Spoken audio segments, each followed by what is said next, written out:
Hello students, welcome to the first lecture of EE211 Introduction to Embedded Systems. This is the week 1 lecture in which we will be studying Introduction to AVR microcontrollers. So looking at the outline of the course, first we will be looking at what is the general definition of a microprocessor. आपको पता है कि microprocessor आपने Introduction to Computing के course में भी पढ़ा था, ठीक है. आज हम रिवाइव करेंगे कि what is a microprocessor. Then we'll move towards what we call as a microprocessor based system कि microprocessor क्या होता है और फिर microprocessor based system क्या होता है. फिर हम आहिस्ता आहिस्ता मूव करेंगे CPU वर्सेस MCU यानी कि CPU central processing unit, in other words microprocessor versus MCU यानी कि micro controller unit. In other words what is the difference between a microprocessor and a micro controller. फिर उसके बाद हम अपने कोर्स की तरफ इंट्रोडक्शन की तरफ मूव करेंगे, that is what is an embedded system. Embedded system जी वो क्या होता है, ठीक है. Then we'll move towards the example of embedded systems कि what are the various examples of embedded system. Then we'll see कि how we can select a criteria of a microcontroller. Microcontroller जो है वो कैसे select करते हैं एक given application के लिए. After that, we'll be coming towards what will be the crux of our subject, that is the AVR microcontroller family. ठीक है, ये कौन सी family है, कौन कौन से controllers इसके अंदर हैं, इसका introduction जो है वो हम study करेंगे. AVR को समझने के लिए कुछ टर्मिनोलॉजीज जो हैं वो भी मैंने एक्सप्लेन की हुई हैं. First is the CISC and RISC. हम देखेंगे कि इन दोनों में डिफरेंस क्या है और इनमें से कौन सी टर्मिनोलॉजी जो है वो AVR माइक्रो कंट्रोलर के साथ मैच होती है. Next we will see what is the difference between Harvard and Neumann architecture. ठीक है, both of these architectures are the proposed architectures of given microprocessor या माइक्रो कंट्रोलर. तो हम देखेंगे कि इनमें से कौन सा आर्किटेक्चर जो है AVR माइक्रो कंट्रोलर फैमिली जो है उसके साथ मैच करता है. मैं आपको पहले भी फर्स्ट लेक्चर में बता चुकी हूँ कि जो इंट्रोडक्शन था उसमें बता चुकी हूँ कि हम मिड टर्म में AVR माइक्रो कंट्रोलर्स पढ़ेंगे. तो सारी जो नॉलेज होगी, सारी जो इन्फॉर्मेशन होगी वो इसी फैमिली के अबाउट जो है वो होगी. So let's move towards the some basics जो हमने इंट्रोडक्शन टू कंप्यूटिंग में कवर की थी. Okay, so going through a little introduction about microprocessor. आपको याद है कि इंट्रोडक्शन टू कंप्यूटिंग के कोर्स में भी हमने माइक्रोप्रोसेसर का हल्का सा इंट्रोडक्शन किया था. So what is a microprocessor? A microprocessor is a programmable device. Why it is a programmable device? क्योंकि इसे बार बार जो है वो प्रोग्राम किया जा सकता है. मतलब आप एक प्रोग्राम, जैसे अभी अगर आप एग्जांपल लो अपने लैपटॉप की, तो आप लैपटॉप पे कोड ब्लॉक्स पे एक प्रोग्राम लिखते हो, ठीक है, वो बर्न करते हो. आपका माइक्रोप्रोसेसर जो है वो उसे जब आप रन करते हो तो माइक्रोप्रोसेसर उसे एग्जीक्यूट करता है. फिर दूसरा प्रोग्राम लिखते हो, वो रन करवाते हो. फिर तीसरा प्रोग्राम लिखते हो, वो जो है माइक्रोप्रोसेसर जो है उसको एग्जीक्यूट करता है. इन अदर वर्ड्स आप बार बार कोई भी प्रोग्राम जो है उस पर स्टोर कर सकते हो और वो उसे रन कर सकता है. सही है. So microprocessor is a programmable device. आप उसे बार बार प्रोग्राम कर सकते हो. इन अदर वर्ड्स आप मुख्तलिफ एक से ज्यादा प्रोग्राम्स जो है उस पर रन करवा सकते हो. ठीक है, उसे प्रोग्राम किया जा सकता है. प्रोग्रामिंग का माइक्रोप्रोसेसर मींस कि आप एक गिवन प्रोग्राम जो है उसके साथ एसोसिएटेड मेमोरी जो है उसके अंदर स्टोर कर रहे हो और वो जो है वो माइक्रोप्रोसेसर जो है उस प्रोग्राम को एग्जीक्यूट करेगा. तो it's a programmable device means कि मल्टीपल प्रोग्राम्स जो हैं उस पर रन हो सकते हैं. ऐसा नहीं है, बाज़ प्रोग्राम्स जो होते हैं, बाज़ एम्बेडेड सिस्टम जो होते हैं वो नॉन प्रोग्रामेबल होते हैं. नॉन प्रोग्रामेबल की मैं एग्जांपल देती हूँ. जैसे आपके पास रिमोट कंट्रोल है. अब रिमोट कंट्रोल के अंदर PCB लगी हुई है, उसके अंदर जो माइक्रो कंट्रोलर लगा हुआ है, it's not programmable. Why it's not programmable? एक मरतबा उसे प्रोग्राम कर दिया गया है टीवी के चैनल चेंज करने के लिए, तो आप कोई दूसरा प्रोग्राम उस पर लिखकर चला नहीं सकते. ठीक है, आप वेरिएबल की इंक्रीमेंटिंग का प्रोग्राम जो है उस पर लिखकर चला नहीं सकते.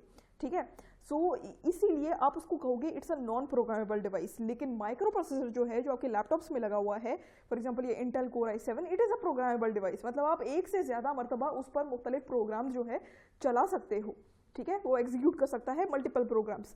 What it does is it takes in numbers, कुछ नंबर जो है ये लेता है, performs on them arithmetical and logical operation. उन नंबर्स पर अर्थमेटिकल और लॉजिकल ऑपरेशंस परफॉर्म करता है according to the program which is stored in the memory. ठीक है, जो आप क्या करते हो, जो यूजर जो है, जो प्रोग्रामर जो है, जो प्रोग्राम लिखता है, तो वो प्रोग्राम मेमोरी में आपने जो प्रोग्राम लिखा हुआ है, ठीक है, ये उसको लेकर उन्हें नंबर्स में कन्वर्ट करता है, अर्थमेटिक या लॉजिकल ऑपरेशंस उन पे परफॉर्म करता है और फिर जो रिजल्ट है वो अपने आउटपुट पर प्रोड्यूस कर देता है. या नंबर जो है, जो रिजल्ट आता है जो नंबर की फॉर्म में होगा वो अपने आउटपुट पर प्रोड्यूस कर लेता है. ठीक है, इसकी एग्जांपल ऐसे ले लेते हैं. सो लेट्स जस्ट से आपके पास एक प्रोग्राम है इंटीजर ए और फिर आपने ए के अंदर इंक्रीमेंटेशन की हुई है। सबसे पहले क्या करेगा, ये कंपाइलर के थ्रू इसे मशीन लैंग्वेज में कन्वर्ट करेगा। लेट्स जस्ट से इस प्रोग्राम का जो आउटपुट है वो ये आता है, ठीक है, जिस नंबर को ए की जो वैल्यू है वो ये आती है बाइनरी में, ठीक है, मशीन लैंग्वेज में। अब नेक्स्ट क्या लिखा हुआ है प्रोग्राम में, ए प्लस प्लस, तो क्या करेगा, ये इस ए की वैल्यू में 1 ऐड कर देगा और जो रिजल्ट आएगा वो अपने आउटपुट पर डिस्प्ले कर देगा, ठीक है। तो let's just say this value is I guess 1010 is, अगर मैं हेक्साडेसिमल में लिखूं, it is I guess C and 12 is C2। C2 में आप ऐड करो C3 बन जाएगा हेक्साडेसिमल में। ये C3 जो है ये डिस्प्ले कर देगा। लेट्स जस्ट से ए की वैल्यू ये थी ना। So what did microprocessor do, एक यूजर ने प्रोग्राम लिखा मेमोरी के अंदर, माइक्रो प्रोसेसर ने उसे पहले कन्वर्ट किया using a compiler into binary language. उस नंबर्स पे जो उसके पास ए की वैल्यू में आए उसमें अर्थमेटिक ऑपरेशन कौन कौन से हैं, addition, subtraction, multiplication and division, logical operations and और नॉट ऑपरेशंस जो हैं, एंड नॉट ऑपरेशंस, उस पर आपने इस केस में अर्थमेटिक ऑपरेशन परफॉर्म किए और जो रिजल्ट आया या तो उसे मेमोरी पे स्टोर कर दिया या आउटपुट पे डिस्प्ले कर दिया। So this is basically a task of a microprocessor. Microprocessor क्या करता है, कुछ नंबर्स लेता है, उन पर पहली बात तो ये एक प्रोग्रामेबल डिवाइस है, आप उसे मल्टीपल प्रोग्राम्स चलाने के लिए इस्तेमाल कर सकते हो। एक मरतबा एक प्रोग्राम इस पर स्टोर कर सकते हो, फिर दोबारा दूसरा प्रोग्राम इसे चला सकते हो, तीसरा प्रोग्राम चला सकते हो, and up to so on. और फिर वो क्या करता है कि जो प्रोग्राम उस पर स्टोर किया होता है अपने मेमोरी में, उसमें से जो नंबर्स है वो एक्सट्रैक्ट करके उस पर अर्थमेटिक और लॉजिकल ऑपरेशंस परफॉर्म करता है और जो रिजल्ट आता है उसे आउटपुट पर डिस्प्ले कर देता है। नेक्स्ट, अगर आप एक माइक्रोप्रोसेसर, ये जो चिप है, इस माइक्रोप्रोसेसर के जितने भी माइक्रोप्रोसेसर हैं, कोर i7 है, i9 है, i5 है, कोई भी माइक्रोप्रोसेसर है, उसके ये 3 मैंडेटरी पार्ट्स जो हैं लाजमी होंगे। पहला पार्ट है arithmetic logic unit. Arithmetic logic unit एक ऐसा यूनिट है जो कि अर्थमेटिक या लॉजिकल ऑपरेशंस जो है परफॉर्म करने के काम आता है। नेक्स्ट आपके पास है रजिस्टर एरे। रजिस्टर एरे मैंने आपको बताया भी था कि ये इंटरमीडिएट रिजल्ट स्टोर करने के काम आता है। लेट्स जस्ट से अगर आप 2 + 2 + 3 कर रहे हो तो आपको पता है कि आंसर कैसे आएगा, कि 2 + 2 का जो आंसर आया है उसमें आप 3 ऐड कर दो, तो 2 + 2 ये जो 4 है ये इंटरमीडिएट रिजल्ट है। तो ये इंटरमीडिएट एज रिजल्ट आप register, as the name indicates, register array, register में आप क्या करते हो, डेटा स्टोर करते हो ना, तो रजिस्टर एरे के अंदर ये एक छोटी सी मेमोरी है जिसके अंदर वो स्टोर करता है और फिर वो इंटरमीडिएट रिजल्ट यूज होता है ओवरऑल रिजल्ट जो है प्रोड्यूस करने में। नेक्स्ट आपके पास आ जाता है कंट्रोल यूनिट। कंट्रोल यूनिट का काम क्या है कि कंट्रोल यूनिट सुपरवाइजरी ऑपरेशन जो है वो परफॉर्म करता है, सुपरविजन करता है कि ALU और रजिस्टर एरे अपना काम अच्छे तरीके से करें। माइक्रोप्रोसेसर की जो चिप है जो कि स्क्वायर में बनी हुई है, ये आपके पास इसके अंदर ALU, कंट्रोल यूनिट और रजिस्टर एरे होते हैं। तो जो यूजर जो है, जो प्रोग्रामर प्रोग्राम लिखता है वो मेमोरी के अंदर स्टोर करता है। जब मेमोरी यूनिट जो है, यूजर जो है अपना प्रोग्राम इस मेमोरी यूनिट पे लिखता है, ठीक है। ये मेमोरी से 1 by 1 प्रोग्राम की जो इंस्ट्रक्शंस हैं, मतलब पहले ये इंस्ट्रक्शन जाएगी, उसके बाद ये इंस्ट्रक्शन जाएगी, 1 by 1 ये माइक्रोप्रोसेसर के अंदर आती है, एग्जीक्यूट होती है और जो रिजल्ट होता है वो वापस मेमोरी में या इनपुट आउटपुट डिवाइस में स्टोर हो जाता है। अब this is how microprocessor interacts with a memory, ROM या रैम, ठीक है। अब देखते हैं कि माइक्रोप्रोसेसर को अपने काम परफॉर्म करने के लिए कुछ खास मॉड्यूल्स की ज़रूरत होती है। वो कौन कौन से मॉड्यूल्स हैं, एक तो बात हो गई मेमोरी चाहिए होगी इसे, क्योंकि यूज़र जो प्रोग्राम लिखेगा वो प्रोग्राम मेमोरी के अंदर स्टोर होगा, ठीक है, और मेमोरी से इंस्ट्रक्शन 1 by 1 जाएगी और जो रिजल्ट आएगा वो वापस मेमोरी के अंदर स्टोर होगा। इसके अलावा कुछ इनपुट लेने के लिए आप इनपुट डिवाइसेस आपको चाहिए होंगी माइक्रोप्रोसेसर की चिप के साथ, और आउटपुट डिस्प्ले करने के लिए कुछ आउटपुट डिवाइसेस आपको चाहिए होंगी। अगर मैं इसकी एग्जांपल ले लूँ तो इसकी एग्जांपल हम लेते हैं। सो एग्जांपल ऐसी है कि लेट्स जस्ट से आप एक प्रोग्राम लिखते हो, एक प्रोग्राम की एग्जांपल ले भी लेते हैं। Let's just say you write a program C++ में आपने कोड लिखा C in A and then C out, एक अर्थमेटिक ऑपरेशन परफॉर्म कर लेते हैं A and C out A। Let's just say आपने ये प्रोग्राम जो है ये कोड मेमोरी पर स्टोर किया, ठीक है, ये कोड जो है आपने मेमोरी पर लिख लिया।